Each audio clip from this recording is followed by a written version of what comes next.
When you broke the silence, what did it feel like for you? How did you suddenly feel when you broke away and like broke that. the chain?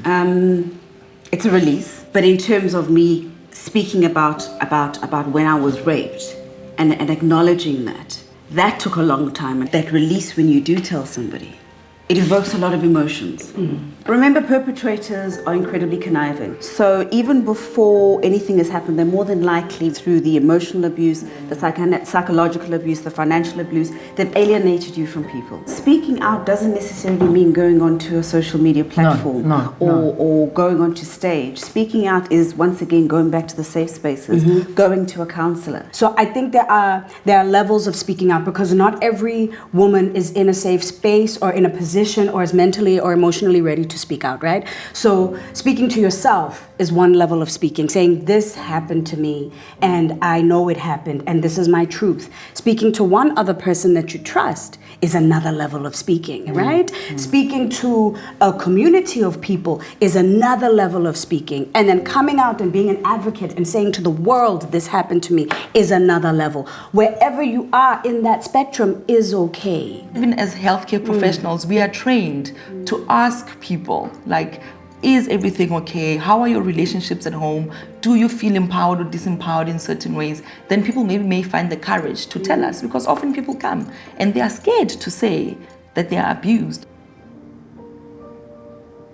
So I want to talk to this issue of very public, because Tracy, your incident was, that was the whole thing, is that everybody had an opinion. Everybody was saying, I would have done it this way. Oh, I wouldn't have allowed this. And did it really happen? And I mean, how do we believe that from the moment it happened, your face was on the front pages of newspapers. That's right. I mean, he beat me up, and a week later it was, in the Sunday papers. So I wasn't given the opportunity to deal with it on my own. I mean, my shame was public. It was very public. And when you are violated in any manner, you're made to feel worthless. Yeah. You were made into an object. You were not, you're dehumanized.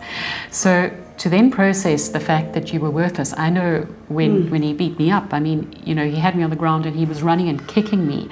And it has taken me particularly a long time to process that sequence of events, because I was so worthless that he could kick me. The fortunate part about my experience was that the day after it happened, and there were guy friends, but my friends from university just came to my house.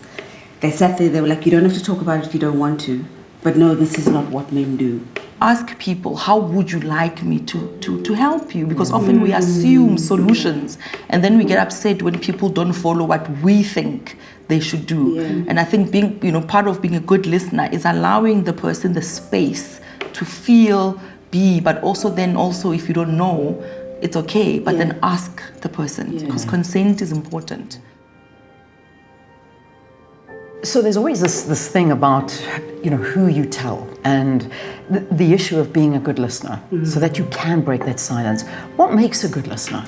Being a good listener is really, really important, because I think we live in a culture where people listen just enough to be able to respond. And the listener is as important in a conversation as the speaker. So listening without judgment, really taking in what the person is saying, acknowledge that what the person is saying to you has landed with you and that it matters.